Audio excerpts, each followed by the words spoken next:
Macron attacks von der Leyen as the EU electric vehicle regulation costs France €73 billion a year. According to a French economist, EU regulations requiring France to adopt electric vehicles will cost the country about €73 billion a year. This has caused French leader Macron to explode before Ms von der Leyen. EU policy is making France poorer rapidly.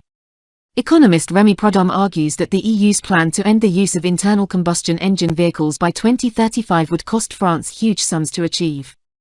First, he argued that it was not clear whether the EU was asking France to make 100% of its cars sold with electricity or to completely replace all vehicles with electric cars.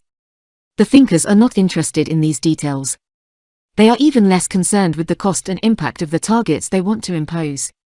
Of course, unelected EU leaders always make decisions without thinking.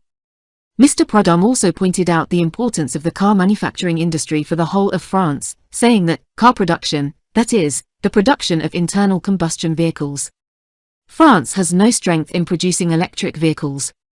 No surprise when France got mad at the EU when the production of internal combustion engine cars would completely disappear in 15 years. Most of the stock of machines and knowledge that ensured the production of non-motorized vehicles' electricity will become obsolete, useless, depreciated and discarded. Neither workers nor machines will be used to make batteries for electric vehicles, he argues, adding, this destruction of knowledge and capital has enormous costs. Mr. Prud'homme argues that the public financial impact of the electric revolution is twofold. By analyzing existing subsidies for electric vehicles, The Economist estimates that the average subsidy is around €12,000. Mr. Prud'homme estimates that this adds an average of €16 billion a year in government subsidies between 2022 and 2035. However, the situation is even worse if the aim is to completely replace all cars with electric vehicles.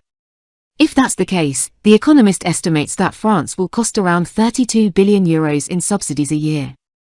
These costs are even more significant when taking into account the amount of tax that will be forfeited on internal combustion engine vehicles.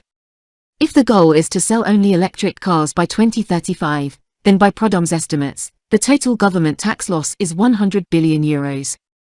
The outcome would be even more disastrous if the EU demanded that France replace all of its cars with electric ones.